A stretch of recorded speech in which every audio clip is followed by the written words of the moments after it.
vous présenter ce que sa parole enseigne. Ouvrons nos Bibles dans le livre de Tite. Commençons par là pour présenter le point de vue de Dieu par rapport à la sanctification extérieure, c'est-à-dire la purification des souillures de la chair. Oui, n'est-ce pas? Donc, dans vos Bibles, vous remarquerez qu'on note au chapitre 2 que ce sont des saines doctrines. Donc lisons-le dans votre Bible. Vous vous souvenez quand on lisait tout à l'heure 2 Timothée chapitre 4, je vous ai demandé de souligner saines doctrines, donc qu'on devait y revenir. Nous y voilà maintenant. Donc, si quelqu'un te dit, oh non, Dieu regarde au cœur, Dieu regarde au cœur. S'il regarde à ton cœur, qu'est-ce qu'il va voir? Jérémie chapitre 17 verset 9 dit que le cœur est tordu par-dessus tout. Il ne doit voir que des voies détournées. Pas étonnant donc que vous détournez les voies, vous passez par la voie de Satan. Et chaque fois quand vous quittez la voie de Dieu, vous vous retrouvez certainement et absolument sur la voie de Satan. Donc, non, Dieu regarde au cœur et le cœur est tordu par-dessus tout et méchant. Donc Dieu regarde à la méchanceté de tes actions. Combien as-tu fait tomber des hommes? Combien as-tu fait tomber des hommes?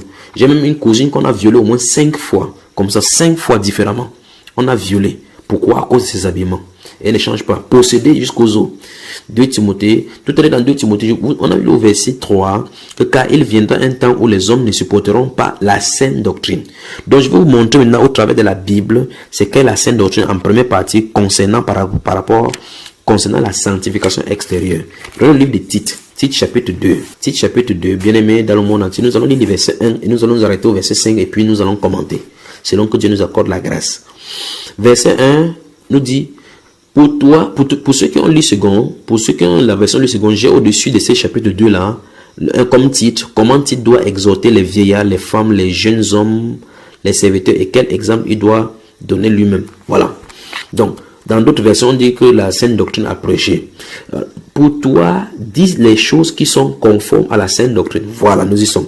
Souvenez-vous, dans 2 Timothée chapitre 4 que nous avons lu, le verset 3 dit, car il viendra un temps où les hommes ne supporteront pas la saine doctrine. Oui, mais ayant la démangeaison d'entendre des choses agréables, ils se donneront une foule de docteurs selon leur propre désir. Ici, il dit maintenant pour toi, dis des choses qui sont conformes à la saine doctrine. Donc, je vais établir à partir de ce passage que la saine doctrine, l'habillement de la femme particulièrement, fait partie de la saine doctrine. Amen. Donc, si on t'a toujours trompé en disant que Dieu regarde au cœur, Dieu regarde au cœur, oui, c'est vrai. Mais il faut que tu considères, souvenons-nous de ce qu'on a lu dans Exode chapitre 19, Dieu a dit clairement qu'on sanctifie, on note les vêtements. Il lave les vêtements. Verset 1. Pour toi, dis les choses qui sont conformes à la saine doctrine. Dis que les vieillards doivent être sobres, honnêtes, modérés, saints dans la foi, dans la charité, dans la patience. Verset 1, c'est le jour qu'on va parler des hommes, on va les toucher. Maintenant, verset 3, pour les femmes, là, ça commence maintenant. Dit que les femmes âgées doivent aussi avoir l'extérieur qui convient à la sainteté. Nous y voilà. Arrêtons-nous d'abord là-bas. Il y a une virgule. La Bible déclare, le Saint-Esprit dit à Tite, et par conséquent à moi, de prêcher les choses qui sont conformes à la saine doctrine. Et elle dit donc, la Bible, dit que je vous dis ici, que les femmes âgées doivent. Le verbe devoir explique et implique un commandement. Le verbe devoir implique un commandement. Donc vous devez, Dieu vous commande, vous les femmes âgées, doivent voir l'extérieur. Remarquez bien, il y a un mot que j'ai sauté là. Après doivent, il y a aussi. Pourquoi le Saint-Esprit met aussi? Parce qu'il savait que les gens qui tordent la parole devaient venir comme toi, prédicateur, en disant que c'est seulement au cœur. Ce n'est pas seulement au cœur que Dieu regarde, c'est aussi. Alléluia. Donc Dieu regarde aussi. Remarquez bien le mot. Dieu regarde aussi. Pourquoi Dieu met aussi? Donc, en plus du cœur de la femme, Dieu regarde à son extérieur. C'est ce que la Bible a déclaré. Souvenez-vous, lisez 1 Pierre chapitre 3. Par rapport à la femme, l'extérieur, de l'interdiction par rapport aux tresses et aux habits somptueux qu'elle doit porter. On parle de là-bas de la pureté, de la douceur dans le cœur qui est d'un grand prix devant Dieu. Là-bas, on a touché le cœur. Ici, on touche l'extérieur. Donc oui, pour la femme particulièrement, Dieu touche l'intérieur et l'extérieur. Oui, mes chers amis, c'est la saine doctrine. Il dit que les femmes âgées doivent aussi avoir l'extérieur qui convient à la sainteté. Donc si tu dis que tu es sainte là, une sainte femme, la Bible déclare que ton extérieur doit prouver. Oh, merci Seigneur. Maintenant, j'entends quelqu'un dire que non, ça c'est les femmes âgées, tu n'es pas âgée. Oui, tu vas comprendre pourquoi on a dit cela. Regardez bien, observez mes chers amis. Donc, vous ne pouvez pas tourner la parole de Dieu. Vous ne pouvez pas tourner la parole de Dieu. Vous ne pouvez pas raisonner contre la parole de Dieu. Vous ne pouvez pas combattre contre la parole de Dieu. Vous n'avez pas de puissance contre la vérité. Parce que Dieu est infiniment saint. Il savait qu'on arriverait à ce siècle et vous serez habillés comme ça, en bikini, comme ça, comme vous êtes là-bas, les rock and roll, des hip-hop. chrétiens, bande d'abominations comme ça. Donc, qu'est-ce que la Bible déclare? La Bible dit que les femmes âgées doivent aussi avoir l'extérieur qui convient à la sainteté. Il est clair donc que la sainte doctrine touche à l'extérieur de la femme. Mais maintenant, vous me direz qu'on parle de la femme âgée. Avançons et observons. La Bible déclare n'être ni médisant, ni à donner au vin, qu'elles doivent, voilà encore notre enseignement, et regardez bien, c'est notre commandement, qu'elles doivent donner de bonnes instructions dans le but d'apprendre aux jeunes femmes à aimer leur mari, et leurs enfants à être retenus chastes. Nous y voilà, arrêtons-nous. Pourquoi Dieu, j'ai remercié le Saint-Esprit pour ce genre de versets. Pourquoi le Saint-Esprit dit que c'est les femmes âgées? Parce qu'il a prouvé que les femmes âgées doivent donner des instructions, et pas n'importe quelle instruction, les bonnes instructions. Or, si vous regardez très bien le modèle, la Bible déclare dans 1 Pierre, par exemple, au chapitre 5, la Bible déclare que les bergers doivent être des modèles du troupeau. Or, les femmes âgées doivent être celles qui doivent donner des bonnes instructions aux jeunes femmes. On dit, dans l'optique d'aimer leur mari et leurs enfants, et à être retenues chastes.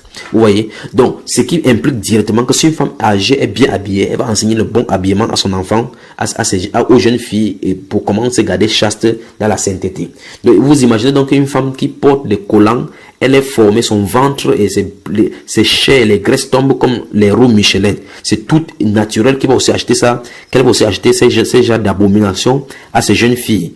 Si une femme a 3 maris, j'imagine, je me rappelle bien de cette fille, de cette cousine dont je parlais tout à l'heure, qui sortait avec le petit ami de sa mère. Elle se bagarrait souvent à la maison, elle se déchirait. Tu ne savais pas pourquoi elle se déchirait. Pourtant, c'est à cause d'un petit ami. Le petit ami était à la maison, il sortait en même temps avec la mère, en même temps avec les filles. Quelle abomination! Et nous sommes comme ça à la fin du siècle. Et elle est ancienne d'église. Que Dieu nous vienne en aide. Donc, la Bible déclare ici que les femmes âgées doivent aussi avoir l'extérieur qui convient à la sainteté. Et après, en bas, on dit, elles vont aussi donner les bonnes instructions. Qu'elles doivent donner les bonnes instructions. Remarquez, 2 endroits, on parle de doivent. La femme dit que les femmes âgées doivent avoir l'extérieur qui convient à la sainteté, virgule. On dit qu'elles doivent donner de bonnes instructions dans le but d'apprendre aux jeunes femmes à aimer leur mari. Nous allons revenir ici lorsque nous allons parler des ministères de la femme, parce que c'est plein là-dedans. Donc, mes chers amis, la sainteté extérieure est un enseignement du Nouveau Testament, pas de l'Ancien Testament. Donc, vous qui avez soif d'entendre vous avez la démangeaison d'entendre des choses agréables, ce qui vous plaît à vos oreilles. Je ne suis pas là pour vous faire plaisir à vos oreilles. Je suis là pour vous dire ce que la Bible déclare. La Bible déclare que la saine doctrine touche l'extérieur de la femme. Remarquez bien que c'est aux femmes qu'on s'adresse ici. Donc, une femme qui est bien habillée, une femme digne de ce nom, doit donner ce même enseignement à son enfant et par conséquent aux jeunes filles. On a touché l'extérieur, on a touché l'enseignement à la maison par rapport au foyer, la gestion du foyer. C'est tout naturel donc qu'une femme qui ne sait pas diriger le foyer ne puisse pas donner de bons enseignements. Voilà pourquoi on a donné le Saint-Esprit a précisé des bonnes instructions. Le Saint-Esprit a précisé des bonnes instructions. Donc, si quelqu'un vous répète encore cette abomination en disant que Dieu regarde seulement à l'extérieur, à l'intérieur, Dieu ne regarde pas à l'extérieur, montrez le titre chapitre 2. Et vous, mes chères sœurs, vos femmes, vous qui ne connaissez pas ces choses, que ne connaissez pas ces choses, qui le Saint-Esprit a permis que vous tombiez sur cet enseignement, prenez position maintenant. Je sais que le prix à payer, c'est la chair. C'est la mort de la chair. Peut-être que tu avais lu Luc 14, tu n'as pas compris. Maintenant, relis encore Luc 14, verset 27. Pense là et lis doucement. Et pose-toi la question, si tu es allé à la croix avec Jésus, tu auras la réponse. Donc, la Bible donne un ordre dans ce titre, chapitre 2, verset 3 à 5, que les femmes doivent aussi. Il y a le mot devoir et le mot aussi. C'est un ordre. Bande d'habitants de Sodome. Le Dieu des cieux dit que vous devez, madame, vous devez. C'est un commandement. Amen. Je sais que vous savez chanter dans vos groupes de chorale jusqu'à la chair de poule saisit l'auditoire. Là n'est pas le problème. La question est si oui ou non tu es en règle avec Dieu. Le Dieu de la Bible appelle l'enseignement sur l'habillement de la femme saine doctrine. Donc la saine doctrine touche aussi l'habillement extérieur de la femme. Et voici un prédicateur inspiré par des démons de raisonnement et des démons de mode vient prêcher que ce n'est pas nécessaire de s'habiller comme des mamans, comme ils disent. Que pourquoi tu t'habilles? Je me souviens bien de ce pasteur qui a dit que si vous vous habillez comme des mamans, comme ça, vos maris vont aller voir ailleurs. Mais quelle abomination! Donc, un chrétien qui marie avec un chrétien parce que sa femme s'habille comme Dieu veut, va aller regarder ailleurs. Alors, c'était une jeune fille d'Akab, il n'était même pas digne de cette femme-là. Que Dieu ait pitié de ton âme, toi, pasteur, et de ceux que tu diriges pour l'enfer.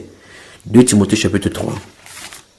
2 Timothée, chapitre 3, versets 1, 6 et 7. Regardons verset 1, chapitre 3. La Bible déclare, sache que dans les derniers temps, il y aura, nous sommes dans 2 Timothée chapitre 3, verset 1. puis le verset 6, puis le verset 7. Sache que dans les derniers temps, il y aura des temps difficiles. Vous avez entendu? Il y aura des temps difficiles. Le verset 6 dit, le verset 6 dit, il en est parmi eux qui s'introduisent dans les maisons et qui captivent des femmes, d'un esprit faible et borné, chargés de péchés, agités par des passions de toute espèce. Oui. Verset 7. Apprenant toujours et ne pouvant jamais arriver à la connaissance de la vérité. Donc il y a des femmes qui ont commencé, vous savez, la sanctification, jeter les pantalons, jeter les boucles d'oreilles, jeter ceci, mais arrivé maintenant, d'autres personnes sont venues les séduire. Comme elles ne s'étaient pas séparées de cet esprit-là, et on vient leur dire ce qu'elles veulent entendre. La Bible déclare qu'elles sont chargées de passions de toute espèce, chargées de péchés, agitées par des passions. Donc c'est grave dans leur main. Mes chères sœurs, votre cas devant Dieu, c'est terrible. Allez à la croix. Lisez encore doucement Luc chapitre 14, je recommence, verset 25 à 33. Vous allez voir. Lisez et passez du temps avec ces versets. Lisez et passez du temps avec ces passages. Demandez au Seigneur Jésus-Christ de vous aider. Oui, par vous-même, vous ne pouvez rien. Oui. Dieu dit, je le répète, que les femmes qui font profession de servir Dieu doivent s'habiller comme les saintes femmes d'avant. C'est-à-dire comme Sarah, comme dans ce 1 Pierre chapitre 3. Mes amis, le Dieu qui ne change pas, le Dieu qui a voulu qu'Adam et Ève se couvrent veut également que tu te couvres aujourd'hui. Pourquoi tant d'histoires sur l'habillement? La Bible dit que l'œil, en réalité, que l'œil est la lampe du corps. Souvenons-nous, comme j'ai dit tout à l'heure là, j'ai dit ceci. Il dit Satan a sa façon immuable de travailler, Dieu a sa façon immuable de travailler. Lisons, commençons quelque part encore, Matthieu chapitre 5. Allons dans le livre de Matthieu. Il dit pourquoi on tant de cas avec l'habit? Pourquoi est-ce qu'on va prêcher sur l'habit? En fait, dans la Bible, on ne va pas faire autrement. Si les gens ne veulent pas prêcher, nous prêcherons. Donc, si tu te fâches, tu casses le CDI, il n'y a pas de problème. Matthieu chapitre 5. Matthieu chapitre 5. Je sais que tu connais déjà, tu as même récité verset 28, il n'y a pas de problème. Verset 28. Disons justement le verset 28. Le Seigneur Jésus-Christ a dit, dans le verset 28, il dit, prenons le verset 27 et verset 28, il dit, Matthieu 5, verset 27 et 28. Vous avez appris, parce que la Bible déclare, vous avez appris qu'il a été dit, tu ne commettras point d'adultère. Donc ça c'est dans Exode chapitre 20, verset 14 et Deutéronome 5, 18. Donc Dieu avait prescrit clairement qu'on ne doit pas commettre adultère. Et l'adultère c'est une femme qui est mariée, les mariés qui vont aller coucher avec d'autres personnes. Mais Jésus, notre Seigneur dit ici, verset 28, mais moi je vous dis que quiconque regarde une femme pour la convoiter a déjà commis un adultère avec elle dans son cœur. C'est terrible. Donc on n'a pas dit qu'une femme regarde un homme pour convoiter, parce que le corps de l'homme n'est pas fait pour attirer. C'est la femme, c'est vous.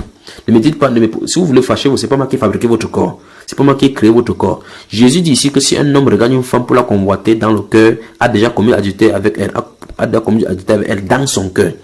Donc imaginez donc, ma chère sœur, combien, tu dis tu quittes pour aller à l'église, comme vous dites, quand tu quittes pour aller dans ton église, là, dans ton bâtiment, dans ton centre de Guantanamo chrétien, là, quand tu quittes pour aller, tu t'habilles sexy comme tu veux, tu emballes ton derrière comme un saucisson bien huilé. Quand tu quittes pour aller là, avec combien de personnes pêches-tu? Tu commets adultère avec qui? Et l'une des choses terribles, c'est un pasteur qui m'avait dit qu'il ne voit pas de mal à cela, qu'il aime quand sa femme s'habille comme ça. Quand elle s'habille sexy comme ça lui plaît, ça montre qu'elle attire encore davantage. Ça montre quel esprit a en lui. Vous voyez, l'école théologique lui a donné la connaissance littérale, mais l'esprit la vie, l'esprit saint ne s'y trouve pas, parce qu'on l'appelle l'esprit saint. L'Esprit Saint ne répétera pas dans un corps putrifié de pourriture, d'abomination sodomique comme ça.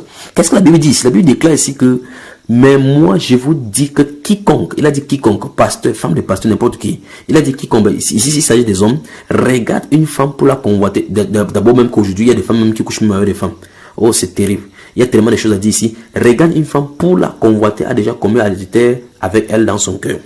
Ces passages, une femme avait dit non, même si tu portes l'habit, tu te couvres n'importe comment, si on veut te draguer, on va draguer. Alors Saint-Esprit m'a dit qu'il n'a pas dit qu'on ne doit pas draguer, il a dit que c'est pour convoiter.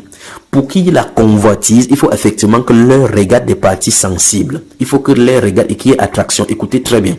Il ne peut pas avoir convoitise des yeux sans qu'il y ait l'attraction. Il faut qu'il y ait une affinité entre ce que leur regarde et le cerveau humain avant de communiquer les informations pour stimuler le domaine sexuel dans l'homme. Donc, Dieu, vous ne pouvez pas faire tourner, je dis, vous ne pouvez pas faire dire à la Bible ce que la Bible ne dit pas. Si le Seigneur Jésus-Christ a dit, si vous regardez pour convoiter, ça suppose donc que la femme a un problème.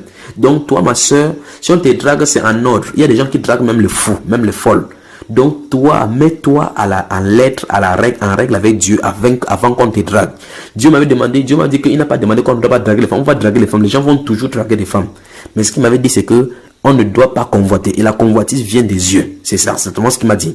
Donc lisons Marc chapitre 9. Marc chapitre 9. Marc chapitre 9. Souvenez-vous de cela, ma chère sœur.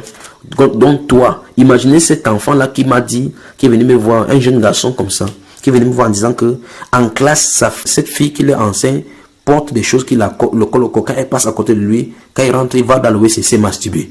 Quand ils vont dans ce qu'ils appellent église, les jeunes chorus s'habillent n'importe comment, elle fait seulement se masturber. Vous allez dire qu'il a un problème, mais c'est vous qui êtes la cause. Maintenant, lisons ce que la Bible déclare dans Marc chapitre 9. Marc chapitre 9, verset 47.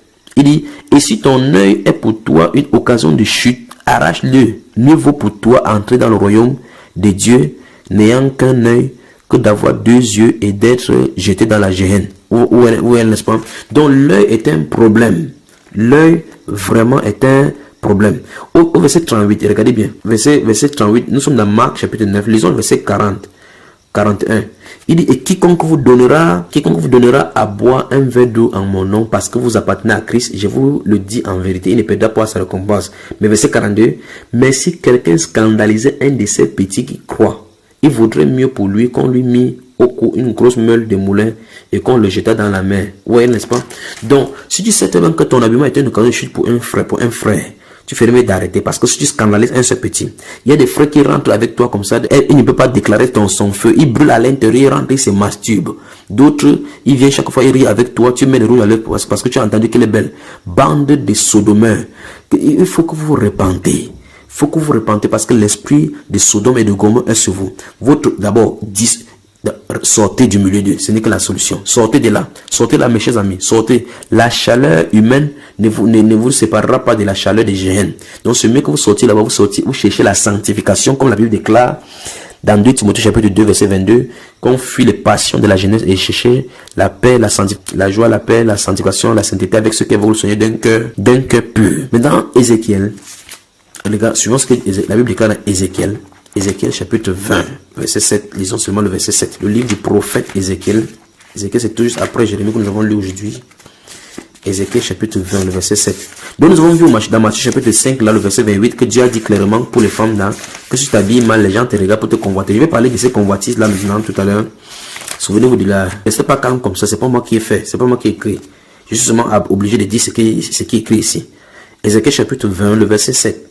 La Bible déclare, je leur dis, rejetez chacun les abominations qui attirent vos regards et ne vous souillez pas par les idoles de l'Égypte. Je suis l'Éternel votre Dieu. Nous allons voir ça dans la deuxième partie, particulièrement les abominations de l'Égypte là, les idoles de l'Égypte. Nous allons voir dans la deuxième partie concernant toujours les femmes. Il dit, je leur dis, rejetez, c'est Dieu qui parle. Je leur dis, rejetez chacun les abominations qui attirent vos regards. Vous avez entendu? Je leur dis, rejetez chacun les abominations qui attirent vos regards et ne vous souillez pas par les idoles de l'Égypte. Je suis l'Éternel, votre Dieu. Donc Dieu dit clairement que toi, les choses qui attirent ton regard, rejette cela. Ces abominations-là, les choses de l'Égypte, les idoles de l'Égypte, rejette cela. Donc souvenons-nous qu'avant qu'Ève ne pêche, la Bible dit que la femme vit que l'arbre était bon à manger. Au verset 6 de Genèse chapitre 3. Donc il y a le verbe voir. Remarquez bien qu'avant qu'elle ne pêche, elle a d'abord vu. Donc il faut que l'œil voit. Donc je recommence encore. Il dit, souvenons-nous qu'avant qu'Ève ne pêche, la Bible dit que dans ce verset 6 de Genèse chapitre 3, que la femme vit que l'arbre était bon à manger. Au verset 6. Donc les yeux et le système nerveux forment un tout pour communiquer une information à tout le corps. C'est ce qu'on appelle donc la convoitise. Donc vous vous souvenez de 1 Jean chapitre 2, il déclare que car tout ce qui est dans le monde, la convoitise de la chair, la convoitise des yeux. Remarquez bien ça, la convoitise des yeux. Remarquez bien.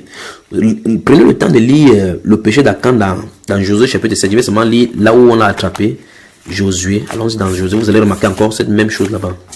Josué, le chapitre 7, parlant du péché d'Akan. Regardez. Josué, chapitre 7. Remarquez, je vais aller rapidement. Prenez le temps de lire là. Je parle rapidement pour vous montrer quelque chose par rapport à l'œil et les yeux là. De ce Matthieu chapitre 5, verset 28 que le Seigneur nous a donné. Regardez le verset 20. Je recommence encore doucement, mes chers amis. Je commence encore. J'ai dit ici que le Dieu qui ne change pas, a voulu qu'Adam et Ève se couvrent dès le départ lorsqu'ils ont péché. Il veut de la même façon qu'on se couvre de la même façon aujourd'hui.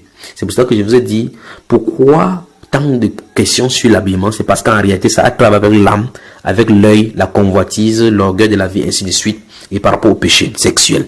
Donc maintenant dans ce Josué chapitre 7, la Bible déclare verset 20. Je dis prenez le temps de lire du verset 1 pour voir ce qui s'est passé. La Bible déclare au verset 20, Akan répondit à Josué et dit, il est vrai que j'ai péché contre l'Éternel, le Dieu d'Israël, et voici ce que j'ai fait. Écoutez bien son mot. Il commence par ceci, verset 21. J'ai vu, vous avez vu, souligné vu, dans le butin, un beau manteau de Shinéa, c'est-à-dire Babylone, les 200 cycles d'argent et un lingot d'or du poids de 50 cycles. Je les ai convoités et je les ai pris. Vous avez vu, trois choses sont dites. Il voit, il convoite, il prend. Même chose que ce que Ève a fait ici. Est-ce que vous comprenez? Donc, lorsque Ève a vu, la convoitise est entrée, elle en a pris, elle a mangé. Vous voyez?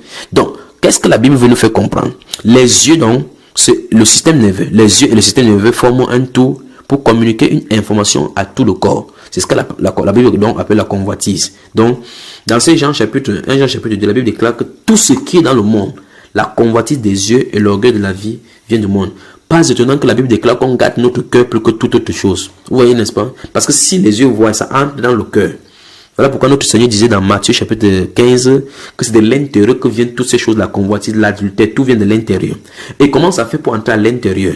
Pourquoi? L'œil est la lampe du corps. Le Seigneur avait dit que l'œil est la lampe du corps. Si ce qui est à l'intérieur donc devient ténèbres, combien grave sera les ténèbres qui sont à l'intérieur? Amen. Donc, car souvenez-vous, car tout ce qui est dans le monde, la convoitise des yeux, l'orgueil de la vie ne vient point du Père, mais vient du monde. Et le monde part de sa convoitise aussi. Donc, c'est vraiment terrible.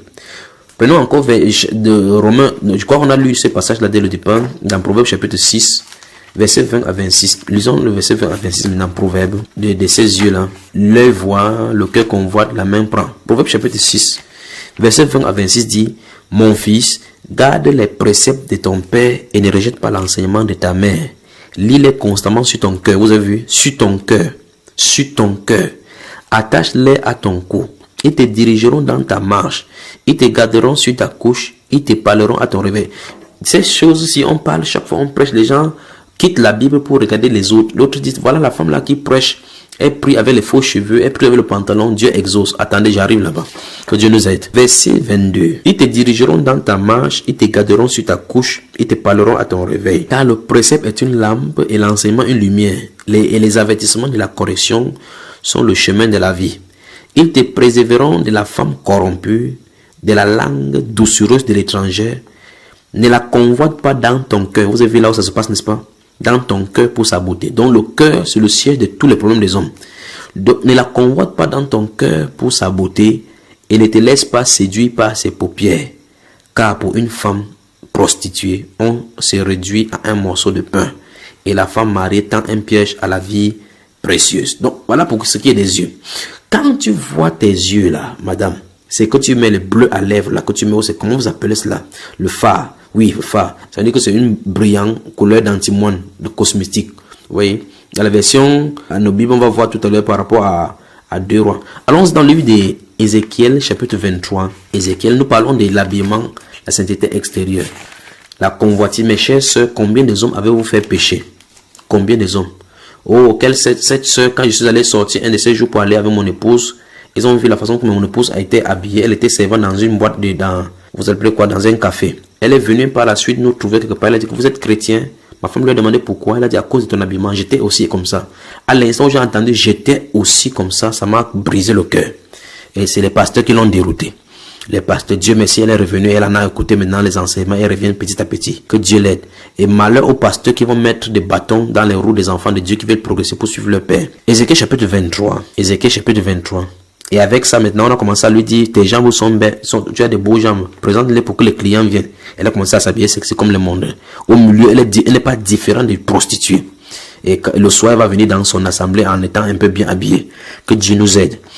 Ézéchiel chapitre 23, et après cela, ce pasteur va demander la dîme de son travail de prostitution.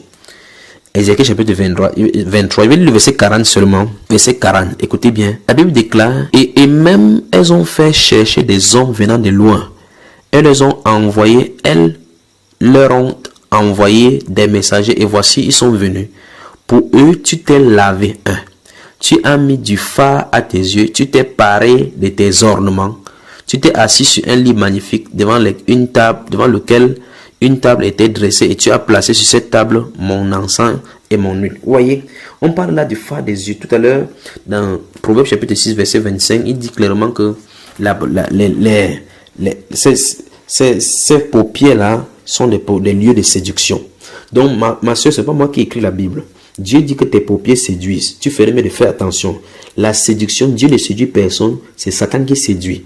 Donc, s'il y a la propriété de séduction sur ton visage, ça montre clairement que ton visage déjà est une bombe potentielle pour Satan, pour faire tomber les enfants, les fils du royaume. Donc, fais attention. Dans ce chapitre 23, il s'agit, dans ce chapitre 23, on parle c'est vrai que c'est utilisé en allégorie, les deux sœurs prostituées, la Samarie et la Jérusalem, mais on parle toujours de femmes. C'est vous le problème. C'est vous, pas les hommes. Regardez. Donc, ces deux sœurs-là, elles ont mis du fard à leurs yeux pour les amants. Vous sortez de la maison, vous êtes mariés, c'est encore très grave. Vous êtes mariés, vous allez quelque part, vous mettez du fard à vos yeux, c'est pour qui? Répondez. Vous mettez du fard à vos yeux, vous mariez à la maison. Il est allé quelque part, il a voyagé. Vous allez au marché, vous mettez du fard. Alors que c'est en pleine journée. Même si vous avez besoin de la lumière, prenez la torche, mettez pas du phare. Qu'est-ce qui ne va pas chez vous? 2 Rois chapitre 9. 2 Rois. Donc prenez le temps de lire Ézéchiel 23 totalement. 2 Rois chapitre 9. Merci Seigneur Jésus. 2 Rois chapitre 9. Que Dieu, j'ai pris que le Saint-Esprit utilise ce message pour changer ton cœur, changer ta façon de t'habiller, changer ta situation. Et que désormais que tu comprennes que ce n'est pas un pasteur qui a ta vie entre ses mains, c'est Jésus-Christ qui est allé à la croix pour toi. Et souvenez-vous, c'est lui qui va juger les vivants et les morts, pas ton pasteur. Oh, pas ton pasteur, pas ton pasteur. Verset 30, la Bible déclare, parlant de Jézabel, Jéhu entra dans Israël. Jézabel, vous voyez même son nom, fumier, sans cohabitation. La Bible déclare, Jézabel l'ayant appris, mit du fard à ses yeux, sépara la tête. Lisez l'histoire de ces Jézabel. Sépara la tête et regarda par la fenêtre. Vous voyez. Donc, Jéhu, le victorieux, est en train d'entrer dans la ville, vous voyez, à Israël. Qu'est-ce qui se passe? Jézabel, en tant qu'il en est d'arriver, elle pas seulement se orner la tête. La Bible déclare dans la version Bible qu'elle orna la tête. Elle orna la tête. Le mot pour qui est mis par phare ici en hébreu, pour c'est des brillants, c'est-à-dire des couleurs d'antimoine, des cosmétiques qu'elle met, donc le mélange. Mais pourquoi elle a fait ça dans l'optique de séduire? Pourquoi? Parce qu'elle savait très bien qu'elle étant femme du roi, comme son mari n'est pas là, Jéhu qui devient roi pouvait la prendre pour roi. Elle a regardé par la fenêtre pour voir, pour le séduire, pour envoyer sa tête, pour l'envoûter. Oh, le Fils de Dieu ne se laissera pas envoûter. Et qu'est-ce qui s'est passé?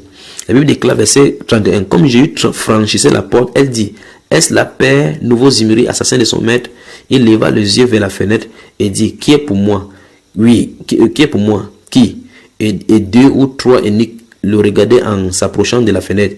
Il dit, jetez-la en bas. Il la jetait et il rejaillit de son sang sur la muraille et sur les chevaux. Jéhu la foula aux pieds. Donc mes chers amis, c'est un signe ici. Voici votre main, vous tous qui mettez le phare et autres là-bas. Comme elle était en haut, elle regardait le Fils de Dieu par en bas.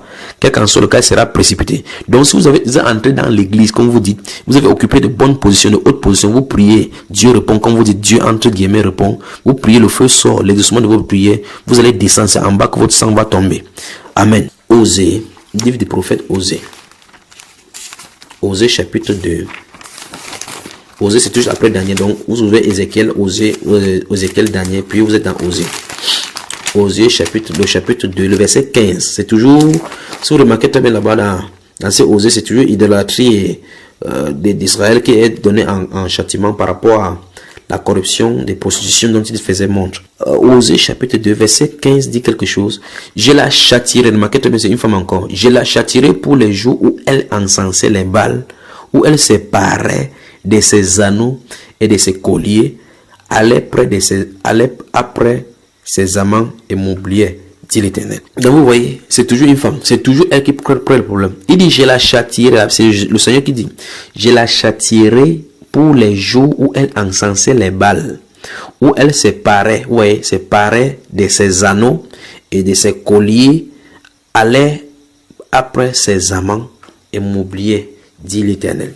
Donc, les ornements du corps, les boucles d'oreilles et autres, ce sont des symboles de séduction et de la possession démoniaque. Fin de citation. Donc, mes chers amis, il y a un jugement qui arrive devant nous. Que vous l'admettez ou non. Dieu a dit dans Osée chapitre 7, verset 2 à... puisque nous sommes en Osée, lisons. Dans Osée chapitre 2, verset 7 à 8, il dit, leur mère s'est prostituée. Celle qui les a conçus s'est déshonorée. Car elle a dit, j'irai après mes amants, qui me donnent mon pain et mon eau, ma laine et mon lin, mon huile et ma boisson. Verset 8. C'est pourquoi voici je vais fermer son chemin avec des épines et y élever un mur afin qu'elle ne trouve plus ses sentiers. Donc faisons attention. Peut-être ton pasteur t'avait trompé. Peut-être on ne t'avait pas dit clairement ce qu'il en était. Mais aujourd'hui, tu es au courant. Tu ne peux pas dire que tu n'avais jamais compris. Dieu a permis que tu tombes sur cet enseignement aujourd'hui pour t'avertir. Alléluia. Donc Dieu dit clairement que si tu ne le fais pas, il va fermer ton chemin, il va monter les murailles, il va élever un mur afin que tu ne trouves plus le sentier. Ne permets pas que ça arrive jusque là, parce que c'est terrible, c'est une chose terrible que de tomber entre les mains du Dieu vivant. Lisons aussi Genèse chapitre 9. Bon, prenez cela. Genèse chapitre 9. Vous connaissez l'histoire de la nudité. Nous avançons maintenant par rapport à la malédiction. Amen. Amen. Genèse chapitre 9. Genèse chapitre 9. Verset 18 à 25. Regardez. Les fils de Noé qui sortirent de l'arche étaient Sem, Cham et Japheth. Cham fut le père de Canaan. Ce sont là les trois fils de Noé et c'est leur postérité qui peupla toute la terre. Noé commença à cultiver la terre et planta de la vigne. Il but du vin, s'enivra et se découvrit au milieu de sa tente. Donc, se découvrit, tandis qu'il était nu. Je ne sais pas comment il a fait pour se mettre nu. Cham, père de Canaan, vit la nudité de son père. Verset 22. Gardez ceci à l'esprit. Cham, père de Canaan, vit la nudité de son père. Il le rapporta dehors à ses deux frères. Alors Sem et Japheth prirent le manteau, le mit sur leurs épaules, marchaient à reculons et couvrirent la nudité de leur père. Comme leur visage était détourné, il ne vit point la nudité de leur père. Nous parlons de nudité ici maintenant. Lorsque Noé se réveilla de son vin, il apprit ce que lui avait fait son fils cadet. Et il dit, maudit soit Canaan, qu'il soit l'esclave des esclaves de ses frères. C'est terrible. Verset 26. Il dit encore, béni soit l'Éternel, le Dieu de Sem, et que Canaan soit leur esclave. Est-ce que vous comprenez? Deutéronome chapitre 22. Prenons Deutéronome avant de commenter cela. Deutéronome chapitre 22. Deutéronome chapitre 22. Écoutez. Nul ne prendra la femme de son père et ne soulèvera la couverture de son père. C'est ce que la Bible déclare. Donc, dans ce livre, nous voyons que la nudité produit la malédiction. Et ce n'est que ce qui était l'une des conséquences dans le jardin.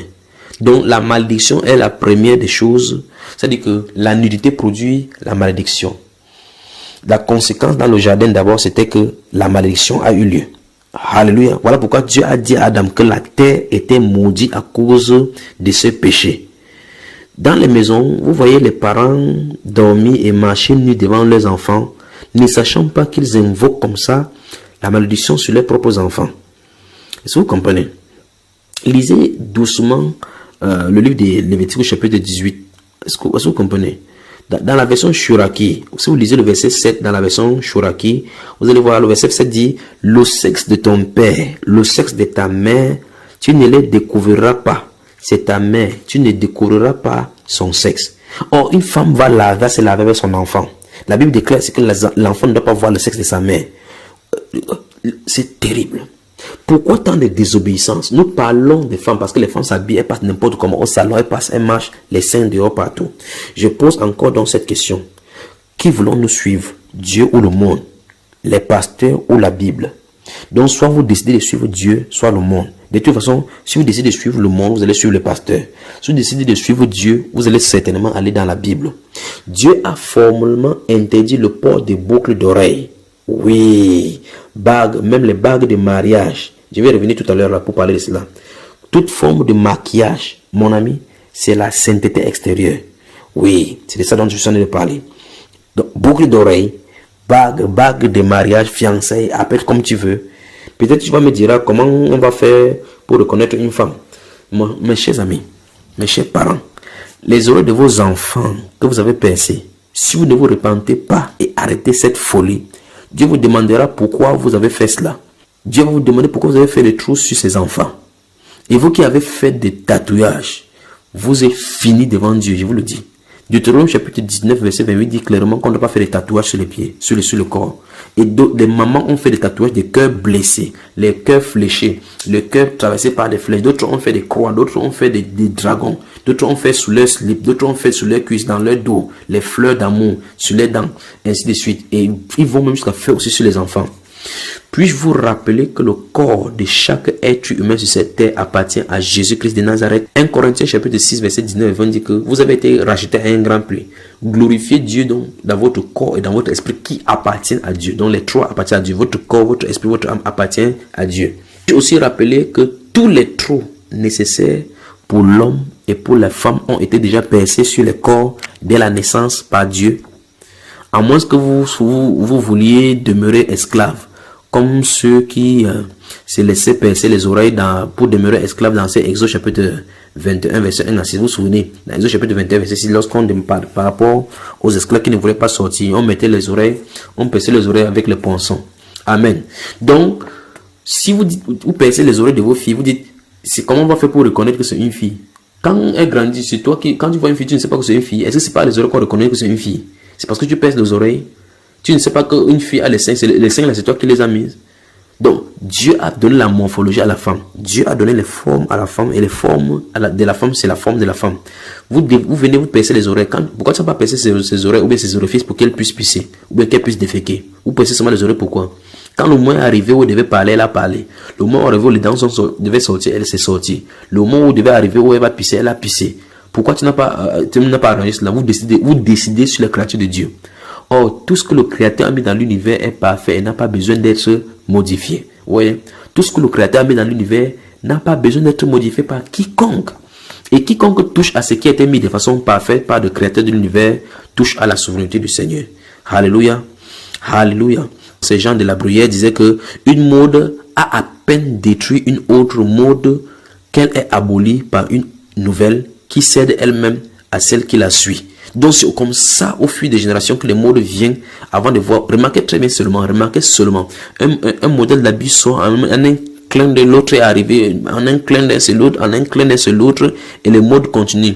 Et ce qui est curieux, c'est que les enfants de Dieu sont derrière. Ils poursuivent ça, ils sont derrière. C'est terrible. Lisons 1 Timothée chapitre 2. On ne pouvait pas faire autrement. 1 Timothée chapitre 2. Je vais lire le verset 8 à 12. Et on va commenter. Verset 8 à 12. La Bible déclare, je veux donc que les hommes prient. 1 Timothée chapitre 2 verset 8.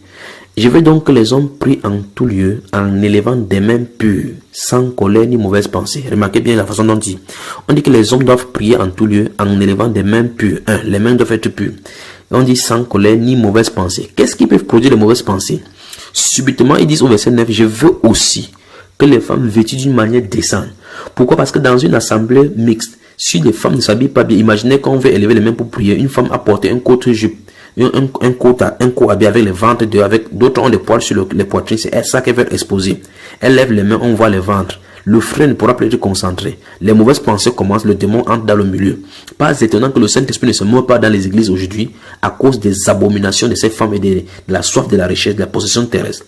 Il dit verset, je veux aussi que les femmes vêtues d'une manière décente avec pudeur et modestie ne séparent ni des tresses, ni d'or, ni de perles, ni d'habits somptueux, mais qu'elles séparent des bonnes œuvres comme il convient à des femmes qui font profession de servir Dieu. Verset 11. Que la femme écoute l'instruction en silence avec une entière soumission. C'est ce qu'elle ne veut pas aujourd'hui. Égalité seulement. Vous voyez, je ne permets pas à la femme d'enseigner ni de prendre de l'autorité sur l'homme, mais qu'elle doit demeurer dans le silence. Dans leur enseignement, bientôt dans leur propre enseignement, l'enseignement de la femme et le mystère de la femme. Jean-Jacques Rousseau avait déclaré également que la mode domine les provinciales, mais les Parisiens dominent la mode. Donc, effectivement, les gens ont dominé la mode. Voilà ce que Dieu a donné. Voici la mode de Dieu ici dans ce 1 Timothée chapitre 2.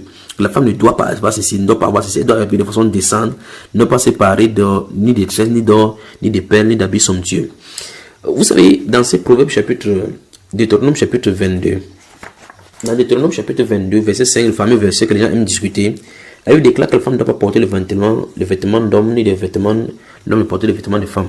Or, il y a des témoignages dans l'écriture. Pourquoi Jean-Jacques Rousseau et Jean de la Bruyère écrivaient comme ça? Pourquoi Jean de la Bruyère écrivait ces choses par rapport à la mode? Pourquoi? Parce qu'en France, jusqu'au 31 janvier 2012, il était interdit aux femmes le port du pantalon. Oui. Oui, absolument. Peut-être vous ne savez pas. Vous qui êtes en France, vous qui êtes en Europe, vous devez savoir cela. Il dit encore en France, jusqu'au 31 janvier 2012, il était interdit aux femmes de porter le pantalon. En effet, la loi dite du 26 Brumaire an 9 de la République disposait que toute femme désirant s'habiller en homme devrait demander l'autorisation. Cette loi du 7 novembre 1799 avait depuis fait couler beaucoup d'encre et de salive en Europe. Et dès le 1er février 2013, le ministre des droits de la femme l'a simplement aboli après 300 ans. Vous voyez? Donc, au moins, même les mondains savaient très bien que le pantalon n'était pas pour les femmes.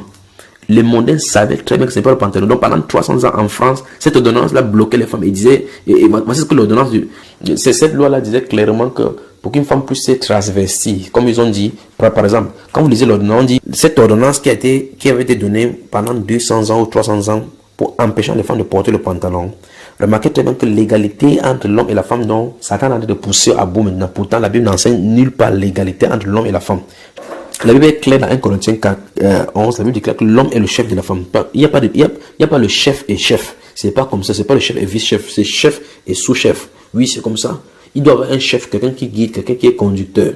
Oui, la Bible déclare donc, cette ordonnance a déclaré donc que les femmes qui devaient se transvestir devaient demander l'autorisation. Donc, pour qu'une femme porte des pantalons, il fallait une autorisation spéciale avant de pouvoir porter. Il va aller à la préfecture, on lui donne l'autorisation.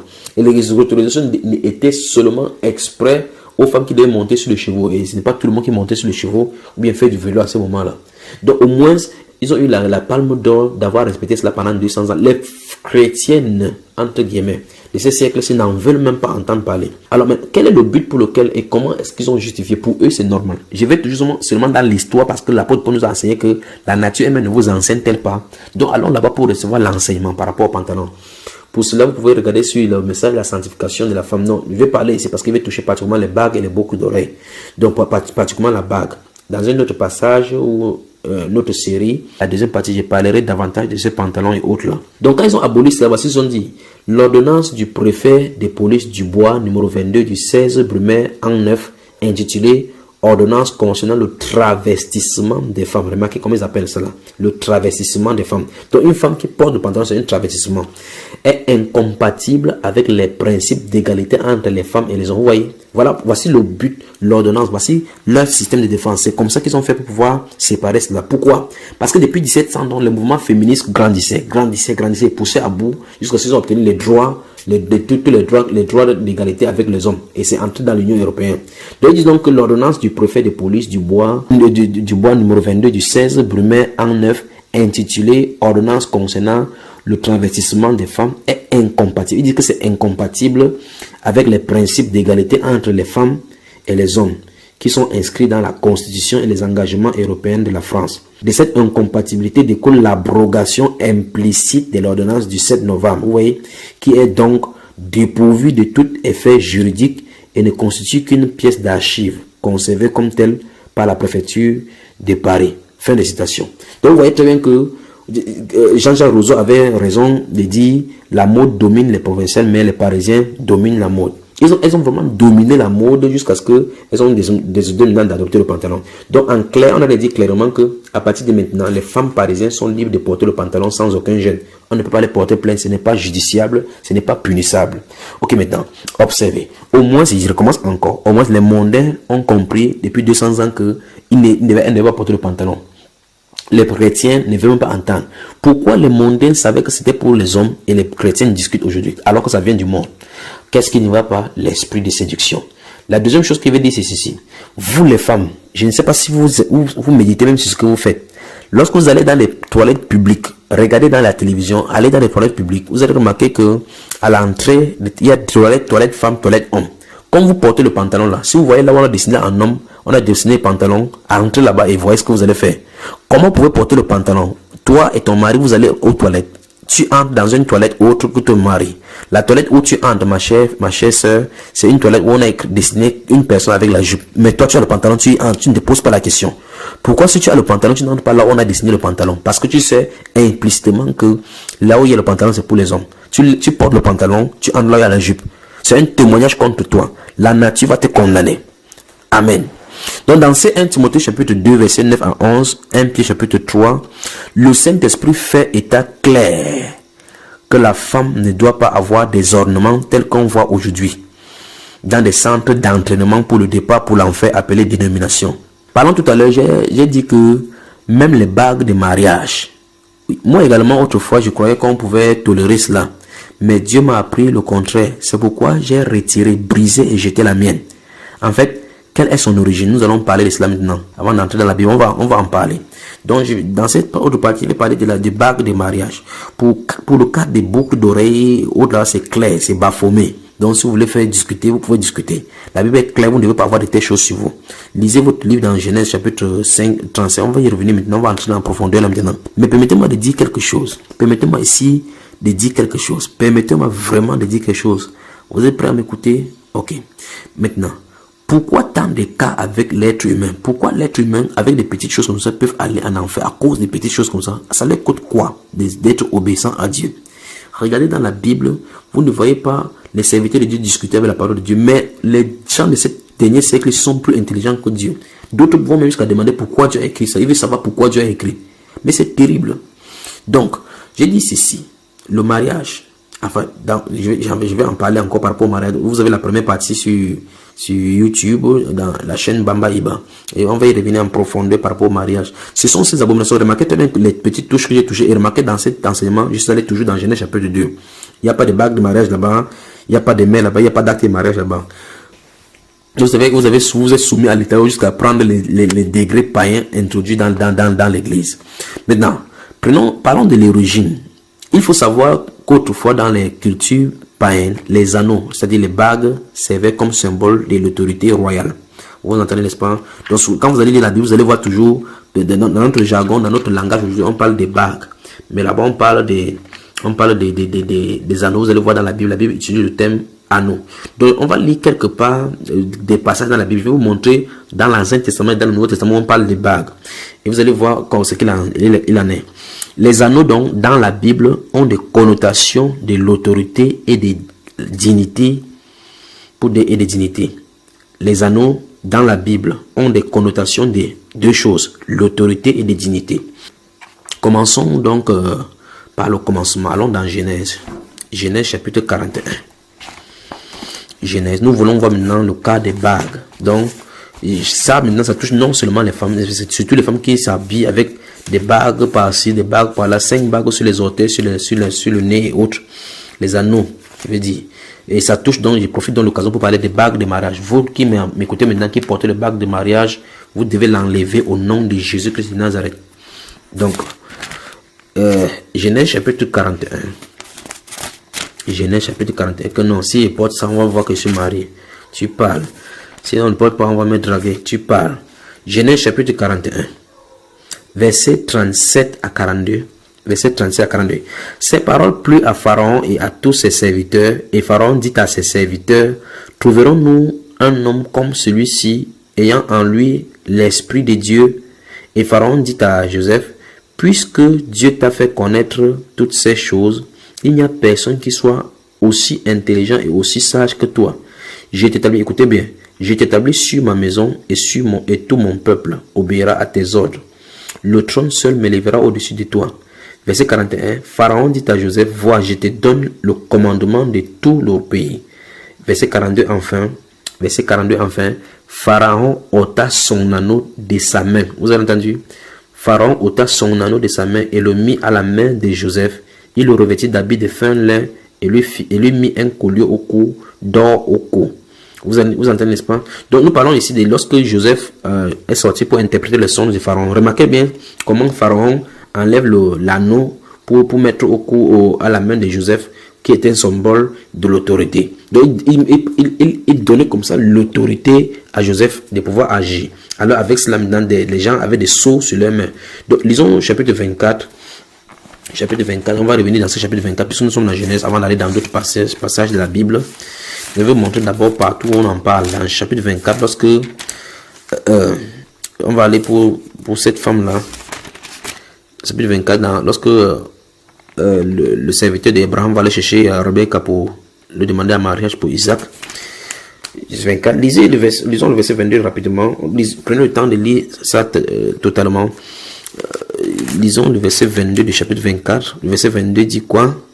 Quand les chameaux eurent fini de boire, l'homme prit un anneau d'or du poids d'un demi-cycle et 2 bracelets du poids de 10 cycles. Et il dit, de qui es-tu fille? Dis-le, moi, je te prie. Y a-t-il dans la maison de ton père de la place pour passer la nuit?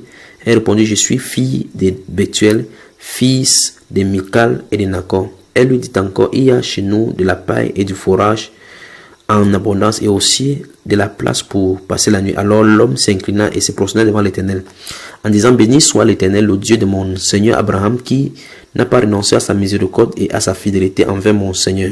Moi-même l'Éternel m'a conduit à la maison des frères de mon Seigneur. La jeune fille courut raconter ces choses à la maison de sa mère. Alléluia. Verset 28. La jeune fille courut raconter ces choses à la maison de sa mère. Rebecca avait un frère nommé Laban. Et Laban courut dehors vers l'homme près de la source. Il avait, verset 30, écoutez, il avait vu l'anneau et les bracelets aux mains de sa sœur.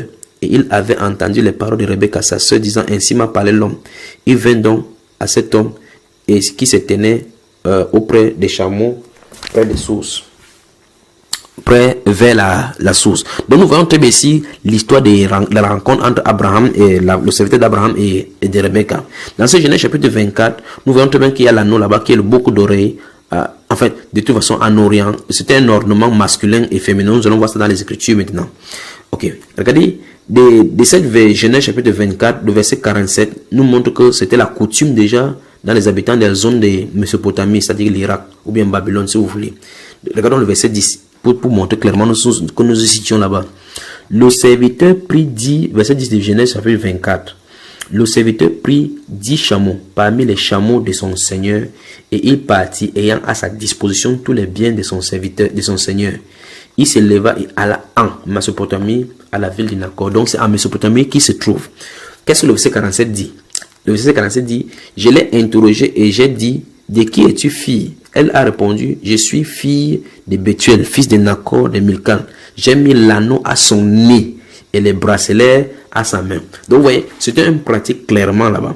Ces objets dans les traditions remontent à des époques très reculées, plus principalement en Chaldée et en Égypte ancienne. Tout à l'heure, nous avons vu dans Ézéchiel chapitre 20, là, le verset, c'est où il a dit qu'il faut qu'on note toutes ces choses d'abomination là au devant de lui pour embrasser l'Éternel. Vous vous souvenez, Ézéchiel chapitre 20, le verset 7. Donc, lisons également Jérémie chapitre 22. Jérémie chapitre 22.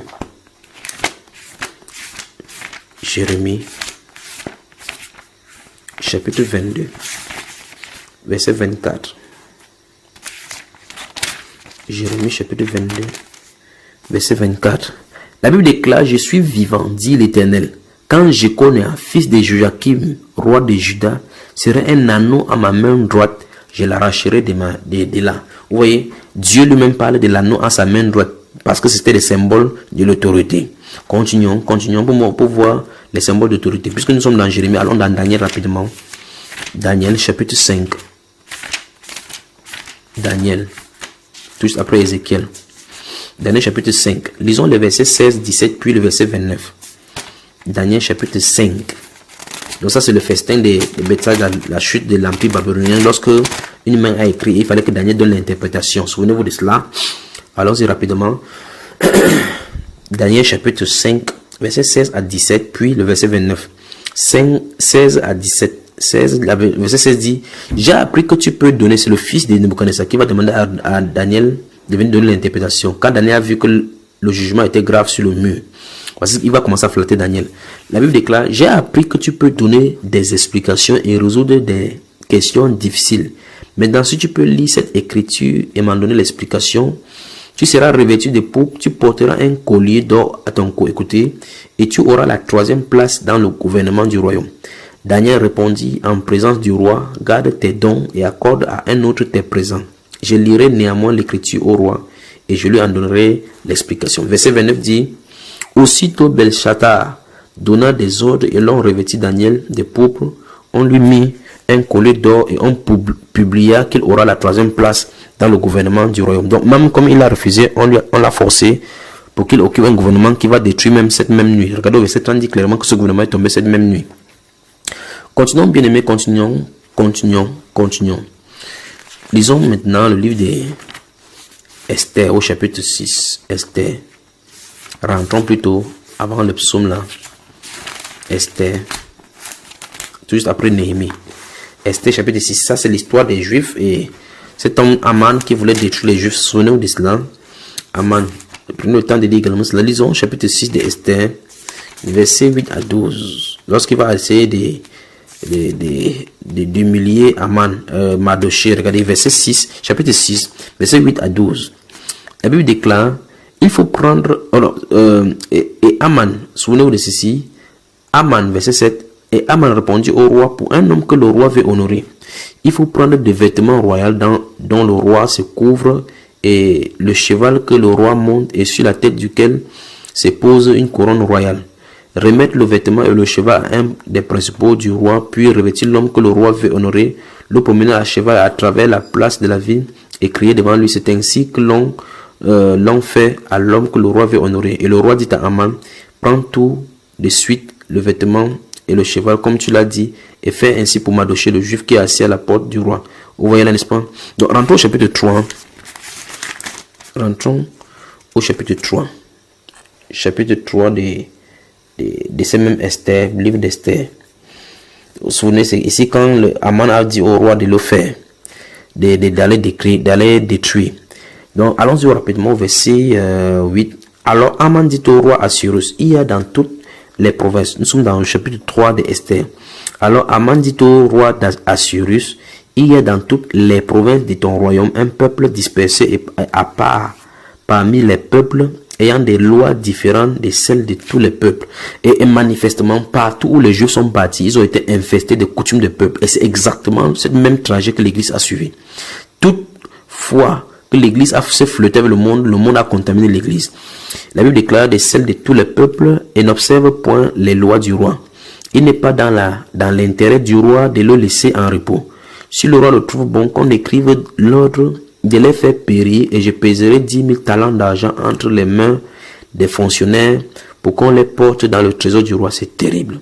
Écoutez maintenant verset 10. Le roi ôta son anneau de la main et le remit à Aman, fils d'Ammédatha, l'Agagite, ennemi des Juifs. Et le roi dit à Aman, l'argent t'est donné et ce peuple aussi, fais-en ce que tu voudras. Oui, verset 12. Les secrétaires du roi furent appelés le 13e jour du premier mois. Et l'on écrivit suivant tout ce qui fut ordonné par Aman au satrape du roi, au gouverneur de chaque province et au chef de chaque peuple, à chaque province selon son écriture et à chaque peuple selon sa langue. Ce fut au nom du roi qu'Assuérus, remarquez bien, ce fut au nom du roi Assuérus que l'on écrivait et on scella avec l'anneau du roi. Donc, voilà le verset, écoutez bien. Le verset 12 à la fin dit, et on scella avec l'anneau du roi. Donc l'anneau était un symbole d'autorité, comme les cachets aujourd'hui. On utilise ça comme empreinte et c'était pour les symboles d'autorité. Donc Aman pouvait écrire, le roi Assuérus avait donné à Aman pour qu'il prenne une responsabilité comme si c'était lui Assuérus qui le faisait. Donc chaque Aman pouvait faire n'importe quoi au nom du roi. C'est la même chose que Jézabel va faire avec à la place de Akab. Alléluia. Donc nous voyons donc au chapitre 8 aussi. Chapitre 8. Chapitre 8 de ce même jeu. Versets 1 et 2. Chapitre 8. En ce même temps, en ce même jour, le roi Assuérus donna à la reine Esther la maison d'Aman, l'ennemi des Juifs, et Mardochée parut devant le roi, car Esther avait fait connaître la parenté qui s'unissait à elle. Oui. Verset 2. Le roi ôta son anneau qu'il avait repris à Aman et le donna à Mardochée. Esther, de son côté, établit Mardochée sur sa maison d'Aman. Donc au verset 8 maintenant, le verset 8 dit, écrivez donc en faveur des Juifs comme il vous plaira au nom du roi et scellez avec l'anneau du roi. Car une lettre écrite au nom du roi et scellée avec l'anneau du roi ne peut être révoquée. Vous voyez? Donc, l'anneau était le symbole, l'anneau ou bien bague, appelez comme vous voulez, mais c'est l'appellation biblique là. L'anneau était symbole donc de l'autorité. J'ai dit donc que dans la Bible, l'anneau a des connotations de l'autorité et de dignité. On va voir le cas de la dignité. Ça, tout ce que j'en ai lu depuis, j'ai lu Genèse chapitre 41, j'ai lu Daniel chapitre 5, j'ai lu Esther chapitre 6, j'ai lu Jérémie chapitre 22. Tout cela parle des symboles de l'autorité. Et qu'est-ce qu'on peut faire?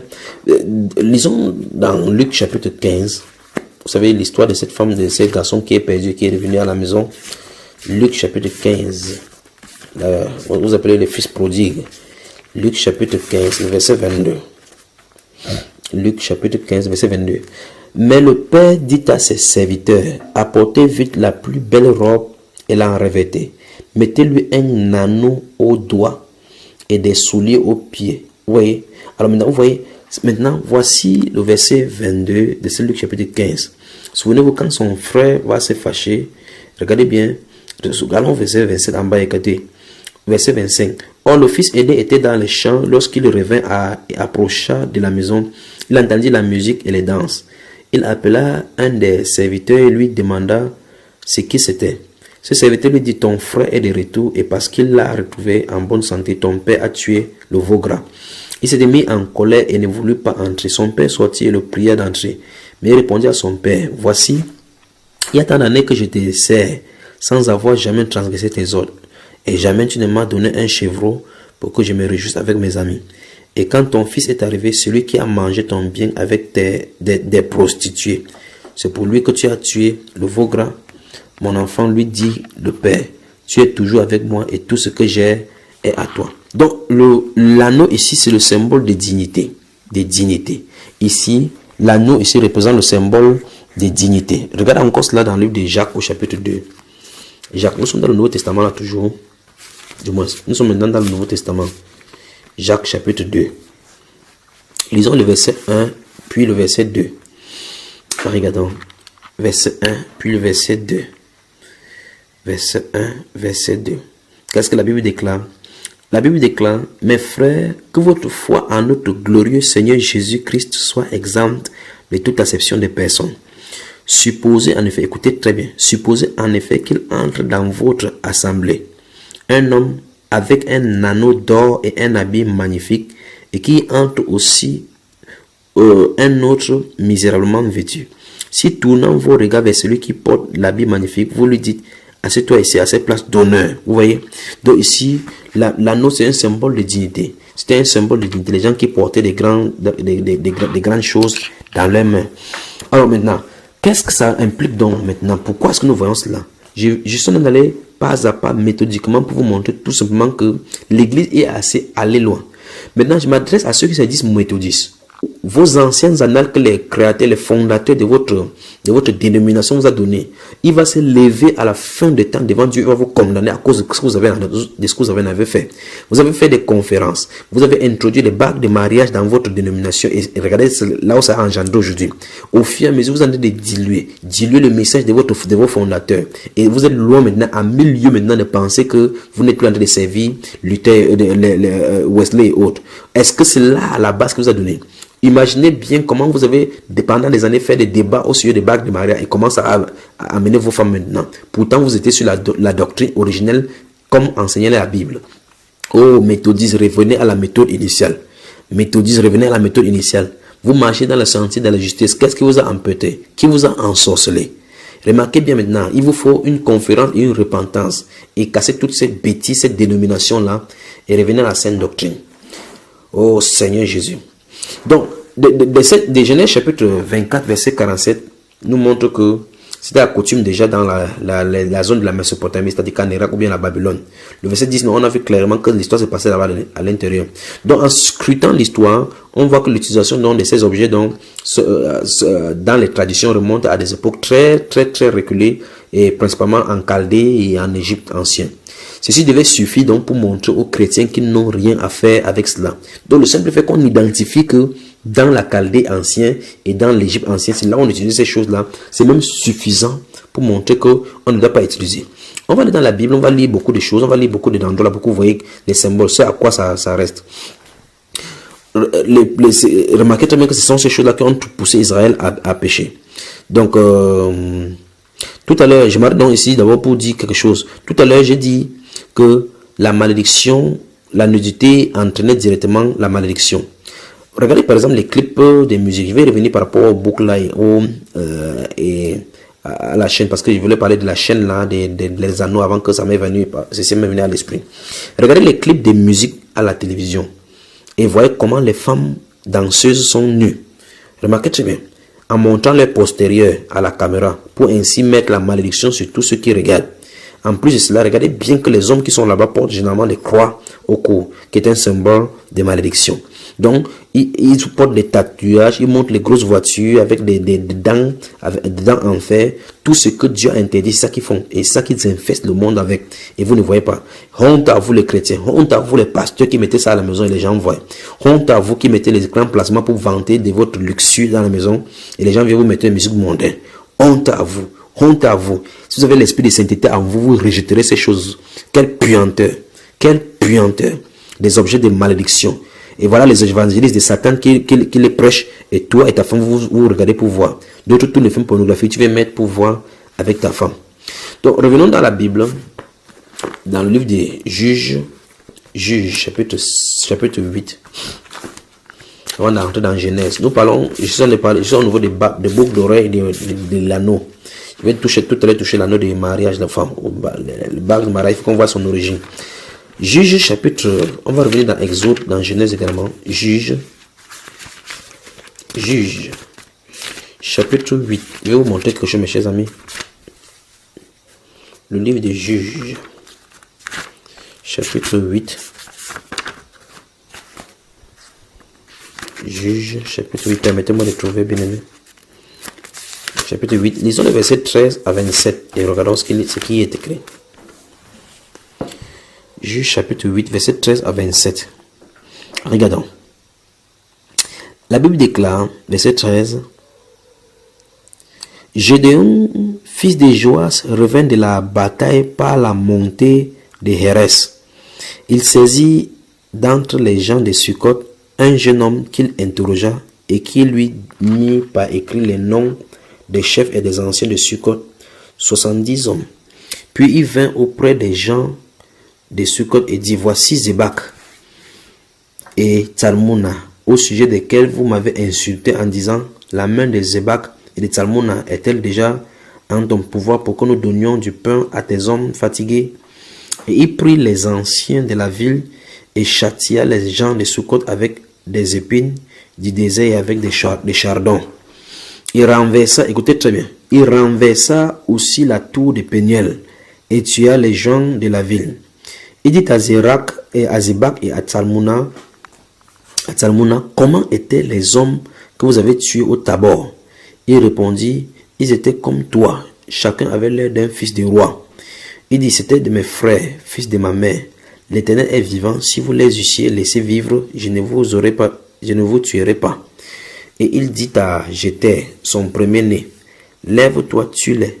Mais le jeune homme ne tira point son épée parce qu'il avait peur, car il était encore un enfant. Zébak et Tsalmoun a dit, lève-toi toi-même et tue-nous, car tel est l'homme, telle est sa force. Et Gédéon se leva et tua Zébak et Tsalmoun. Il prit ensuite, écoutez bien maintenant, c'est là où je vais revenir. Il prit ensuite les croissants qui étaient au cou de leurs chameaux. Écoutez bien. Il prit les croissants qui étaient au cou de leurs chameaux. Et voilà. Souvenez-vous de ces versets. On va continuer. Après ça, Gédéon va mourir.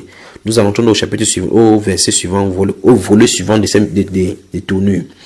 Il n'y a rien qui est mis dans votre Bible pour rien. Écoutez bien. Verset 22. Les hommes d'Israël disent à Gédéon, domine sur nous, et toi, et ton fils, et le fils de ton fils, car tu nous as délivrés de la main des Madians.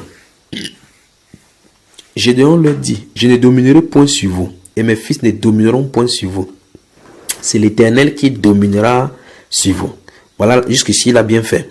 Verset 24, Gédéon leur dit, j'ai une demande à vous faire. Donnez-moi chacun les anneaux. Écoutez. Donnez-moi chacun des anneaux que vous avez eus pour butin. Les ennemis avaient des anneaux d'or, car ils étaient Ismaélites. Vous voyez comment le Saint-Esprit commence à dire quelque chose. La Bible déclare que ce sont les Ismaélites qui avaient les anneaux. Vous avez vu? Donc les Juifs normalement ne les avaient pas normalement. Ils n'étaient pas infestés avec cela. On va revenir dans le cas des autres. Comment ils ont été dans la culture égyptienne. Ils ont été infestés de la même façon. Je recommence encore. Verset 24. Gédéon leur dit, j'ai une demande. Remarquez bien au verset 23, ils répondent bien en disant que c'est pas lui qui va dominer, c'est Dieu qui va dominer sur eux. Là, c'est le Saint-Esprit. Donc, vous vous souvenez de cette interrogation de notre Seigneur Jésus-Christ dans Matthieu chapitre 16 à Pierre et à ses disciples, aux disciples de Jésus. Que dites-vous que je suis? Qu'est-ce que les gens disent? Pierre va recevoir l'inspiration de Dieu, la seconde d'après va recevoir pour Satan. Observez Gédéon là, observez-le. Verset 23 dit, Gédéon leur dit, je ne dominerai point sur vous, et mes fils ne domineront point sur vous. C'est l'Éternel qui dominera sur vous. Verset 24 il dit, Gédéon leur dit, j'ai une demande à vous faire. Donnez-moi chacun les anneaux que vous avez eus pour butin. Les ennemis avaient, regardez bien, les ennemis avaient des anneaux d'or, car ils étaient Ismaélites. Or, s'ils sont Ismaélites, généralement ils portent comme ça les colis de leur Dieu, les protections, les amulettes. Or, donc ce sont les démons qui sont derrière.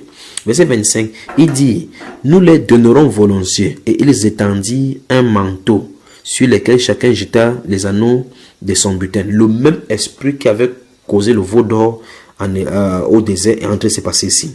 Verset 26, le poids des anneaux d'or que demanda Gédéon fut de 1700 cycles d'or, sans les croissants, les pendants d'oreilles et les vêtements de pourpre que portaient les rois de Madian, et sans les colliers qui étaient au cou de leurs chameaux. Écoutez bien maintenant. Gédéon en fit un effort et il le plaça dans sa ville à Ophra, où il devint l'objet des prostitutions de tout Israël. Il fut un piège pour Gédéon et pour sa maison. Vous avez entendu? Il fut un piège pour sa maison et pour Gédéon. Qu'est-ce qui inspire cet homme-ci, Gédéon, pour que puisse comment faire des choses comme ça? Qu'est-ce qui les inspire?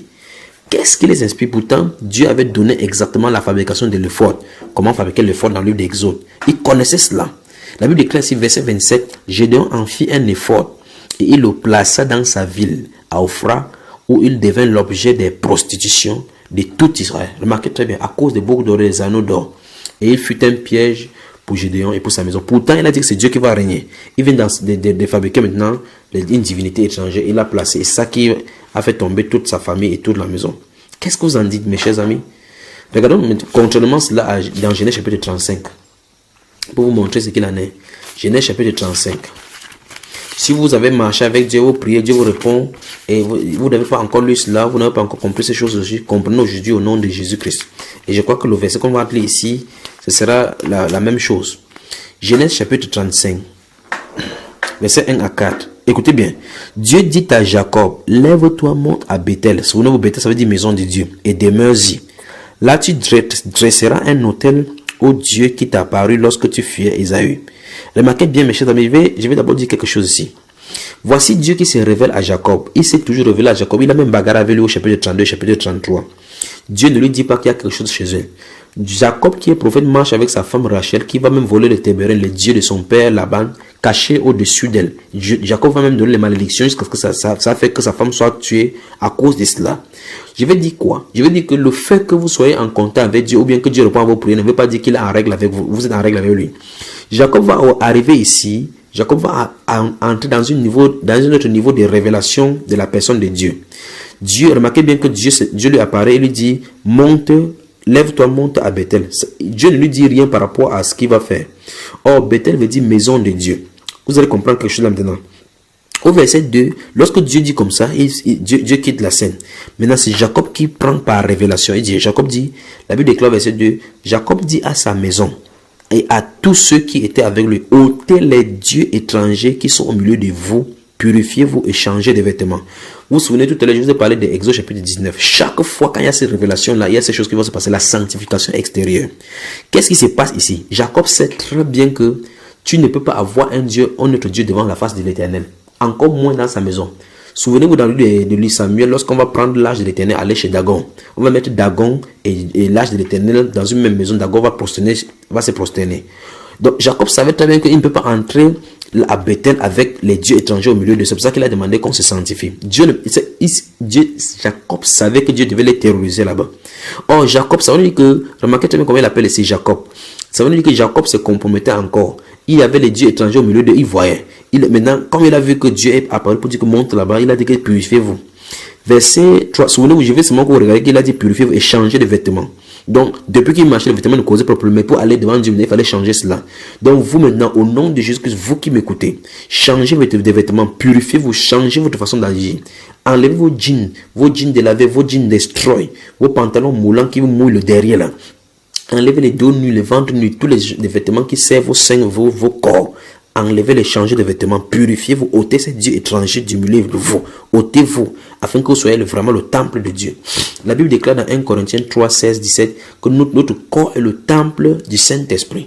Et Dieu dit qu'on rejette toute souillure. Il dit que quel rapport y a-t-il entre le temple de Dieu et les idoles? Remarquez très bien, c'est le Nouveau Testament là maintenant, dans 2 Corinthiens chapitre 6, verset 14 à 15. Il dit quel rapport y a-t-il entre le temple de Dieu et les idoles? Prenez en parallèle 1 Corinthiens 3, 16 et 2 Corinthiens 6, 14. Il dit dans 1 Corinthiens 3, 16, ne savez-vous pas que vous êtes le temple de Dieu, que votre corps est le temple du Saint-Esprit, que vous appartenez à Dieu, vous voyez, donc le corps maintenant est le temple. Il dit non dans 2 Corinthiens 6, quel rapport y a-t-il entre le temple de Dieu et les idoles? Qu'est-ce que les boucles d'oreilles qui sont des idoles viennent foutre sur toi? Jacob dit ici à ses enfants qu'on note tous les dieux étrangers là. Les dieux étrangers sont des démons qui se cachent derrière. On va voir ça tout à l'heure pour le bac de mariage. Alléluia. Maintenant, verset 2 encore. Jacob dit à sa maison et à tous ceux qui étaient avec lui, ôtez les dieux étrangers qui sont au milieu de vous. Purifiez-vous et changez de vêtements. C'est ce que Jacob a dit. Nous nous lèverons et nous monterons à Bethel.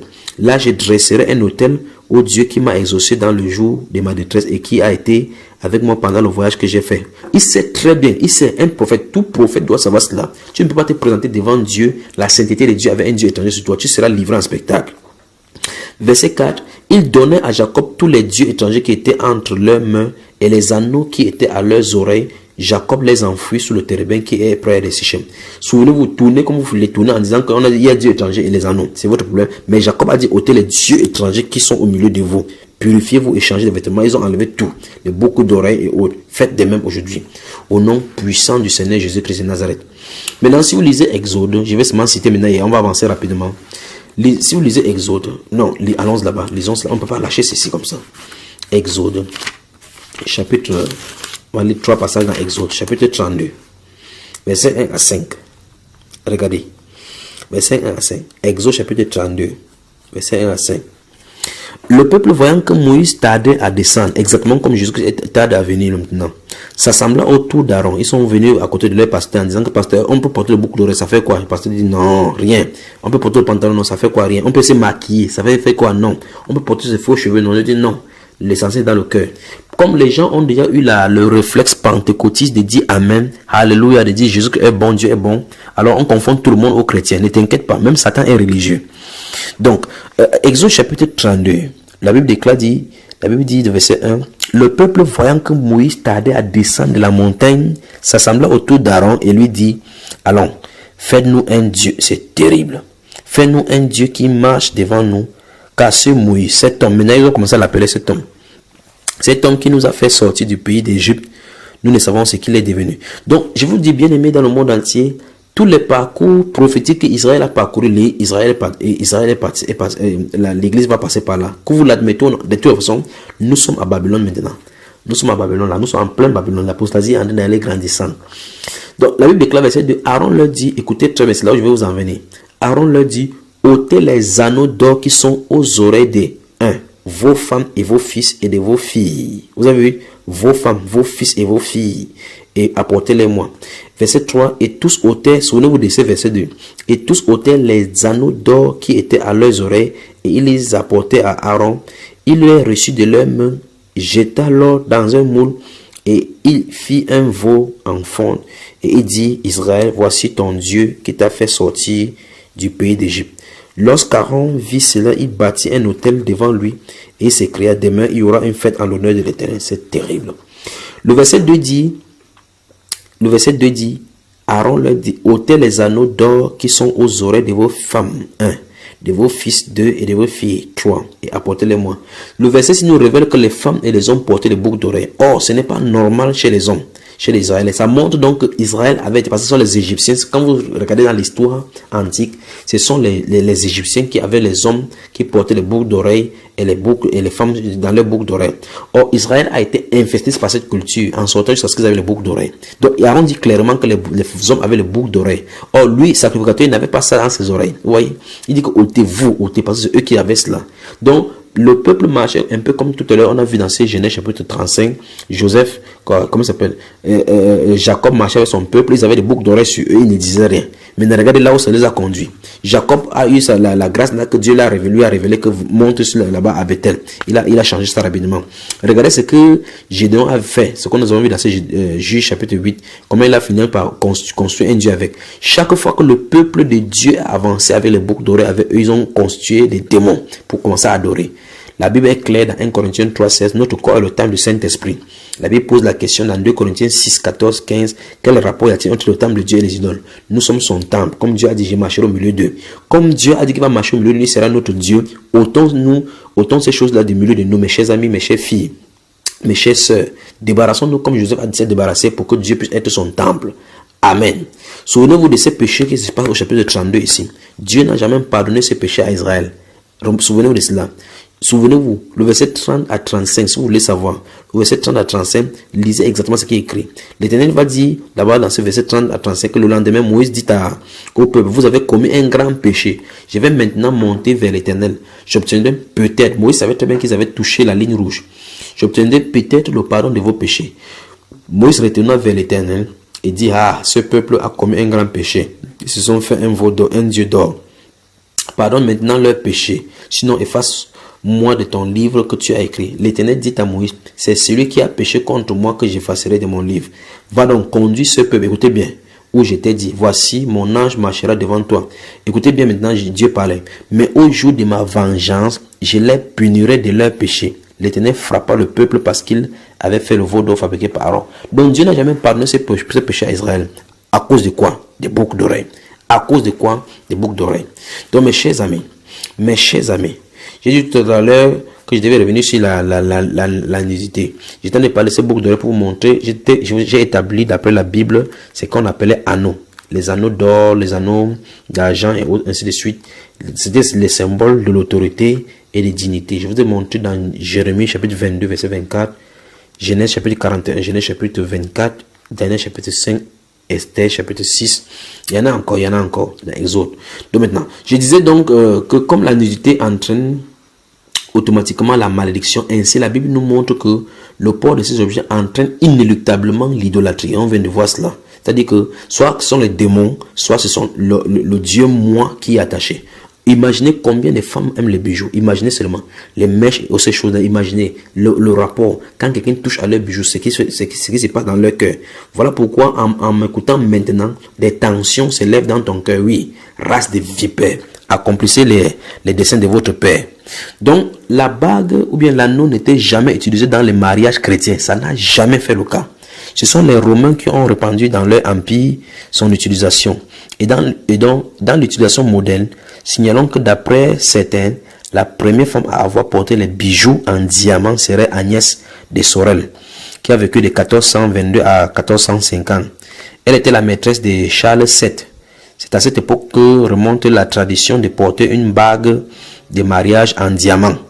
C'est-à-dire que donc, quelques temps seulement après la formation de l'église catholique romaine, l'archiduc Maximilien de Habsbourg a offert une de ces bagues-là à Marie de Bourgogne en 1477. Signalons aussi que par rapport à la bague des fiançailles, la coutume, je dis bien la coutume d'offrir une bague lors des fiançailles remonte à l'Antiquité romaine. À l'époque, un anneau en fer était passé à l'annulaire gauche, car on pensait qu'une veine reliait ce doigt directement au cœur. On note également des superstitions qui entourent la bague jusqu'aux environs de 1700. En effet, on portait des bagues dites astrologiques, c'est-à-dire qui reliaient la personne aux dieux dans les planètes. Ainsi, on a associé des planètes aux différents métaux. Il y en avait 7 dieux planétaires par exemple. Pour le soleil, c'était un ensemble de diamants ou de saphirs dans un anneau d'or. Pour la lune, c'était un cristal dans l'anneau d'argent. Pour Mercure, c'était un diamant dans du bronze. Pour Vénus, c'était une améthyste dans un anneau de cuivre. Pour Mars, c'était l'émeraude dans un anneau de fer. Pour Jupiter, c'était un ensemble de cornalines en étain. Pour Saturne, c'était un ensemble de turquoise en plomb. Vous voyez, par exemple, si vous prenez l'encyclopédie Britannica de 1926, volume 23, à la page 351, on lit à propos de la bague que la remise d'un anneau à l'occasion des fiançailles est une vieille coutume romaine. C'est clairement écrit là-bas comme ça. Dans le Nouveau Testament, il n'est pas fait mention nulle part des cérémonies de mariage. Voilà pourquoi quand on prêche que le pasteur n'a pas le droit d'imposer les mains aux gens en disant que je vous déclare mari et femme, on veut nous tuer. Mais on va nous tuer, mais c'est la vérité. Ce qu'il montre un seul verset. D'autres prennent même cet anneau jusqu'à mettre l'huile là-dessus en disant que nous sanctifions. Des doctrines païennes comme ça. C'est pour ça qu'il dit que dans le Nouveau Testament, il n'est pas fait mention nulle part de la cérémonie de mariage ou d'anneau de mariage. En effet, c'est étranger au Nouveau Testament. Et ce jusqu'au 2e siècle, quand Rome a infesté sa coutume païenne au milieu chrétien. Justement, un homme Tertullien qui a vécu de 160 à 225 après Jésus-Christ, qui était un avocat païen devenu plus tard un leader influent d'église, il a déploré l'extravagance dans l'habillement et des ornements qui étaient évidents chez les Romains, mais pas chez les chrétiens. Vous pouvez lire ça dans les Pères anténicéens, volume 3, à la page 22. Nulle part dans la Bible, il n'est dit que la bague était utilisée comme bague de fiançailles et de mariage. Nulle part, de la Genèse à l'Apocalypse. Si oui, on aurait au moins vu même un type entre Christ et son épouse. Quand nous regardons maintenant l'union entre l'homme et la femme, souvenez-vous quand je parlais dans cet enseignement le mariage selon la Bible, j'ai parlé de le mariage selon la Bible, c'est l'image entre Christ et l'Église. Nulle part, il n'y a pas un type, le Christ et son épouse, il n'y a pas la bague de fiançailles, il n'y en a pas. Vous voyez ça?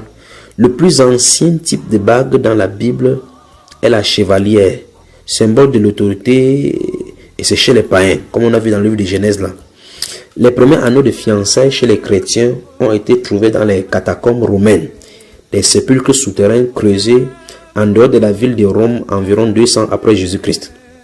Clément d'Alexandrie et Tertullien l'ont précisé comme coutume de chez les Romains. Alors mes amis, regardons encore votre bague. Pasteur, toi tu m'écoutes maintenant, pasteur, regarde ta bague, touche-la encore. Quand tu te vantes, vous vantez en disant chaque fois en soulevant, allez parler encore. Toi-même, maman pasteur, regarde ta bague. Répète donc après moi. Si je continue à porter ceci, oui, répète, tu as honte. Si je continue à porter ceci, je suis une païenne romaine déguisée en chrétienne. Oui, l'onction de Constantin est sur moi. Alléluia. Continue à répéter. J'ai mis les commandements de Dieu de côté pour suivre les traditions du monde. Oui. Ok. Je répète encore. J'ai mis les commandements de Dieu de côté pour suivre les traditions du monde. Parce qu'on a vu clairement là-bas que ça ne vient pas de la Bible, ça vient des païens. Que Dieu te vienne en aide, ma chère soeur, mon cher frère. Vous me poserez la question, que faire à la mairie? Je vous réponds simplement. Après avoir acheté cela pour donner à César ce qui est à César, après jetez cela pour vous, loin de vous. Jetez cela loin de vous, afin de donner à Dieu ce qui est à Dieu. Votre corps est le temple du Saint-Esprit. Vous m'avez bien compris, donc ne faites pas comme vous n'avez pas compris. En définitive, mes chers amis, en Christ, il faut que tout ce qui est à l'intérieur de vous, on touche cela. Je sais que beaucoup seront surpris du fait que j'ai commencé la sanctification à l'extérieur. C'était juste pour confronter les démons qui sont en toi. Il fallait que je tape sur la blessure pour que tu te rendes compte que tu avais une plaie. Maintenant que tes démons réagissent, on peut maintenant attaquer dedans. On se voit à la deuxième partie de la sanctification à l'intérieur. Donc pour nous contacter, Junior sur Skype, Junior c'est Juniors, suivi du chiffre 3. Sur Yahoo Messenger, c'est Junior de la même façon sans le chiffre 3. Et notre adresse email, c'est junior, juniors@yahoo.fr. Les 4 numéros sont 99 30 32 48. Je répète, 99 30 32 48. Le 75 63 08 86. Je répète, 75 63 08 86. Il y a aussi le 94 01 94 40. Il y a encore le 75 87 41 21.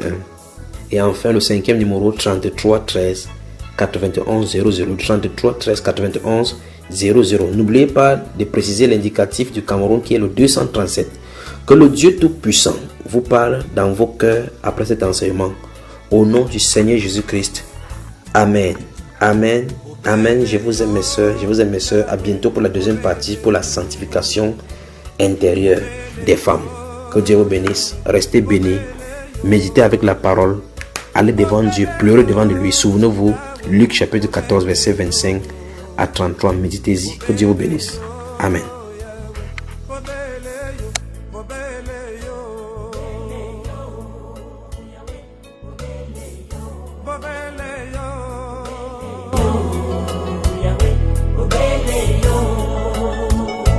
Il n'y a que toi, Seigneur, il n'y a que toi.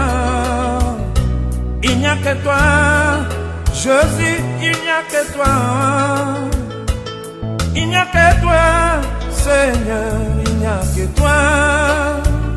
Il n'y a que toi, Seigneur, il n'y a que toi. Il n'y a que toi. Seigneur, il n'y a que toi. Il n'y a que toi.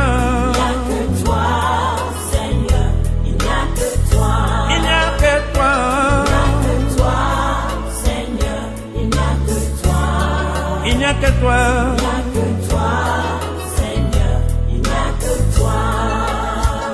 Anouewe, Bwana, Anouewe, Anouewe, Bwana, Anouewe, Anouewe, Bwana, Anouewe, Anouewe, Bwana, Anouewe, Anouewe.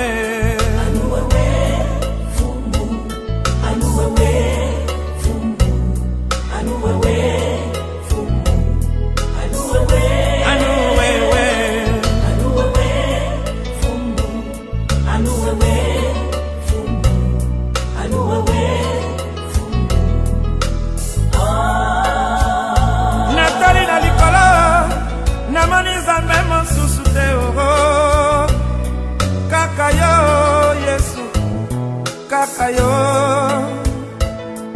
Nasena mabele Pena mabelero Kuna na lala Babeleyo Babeleyo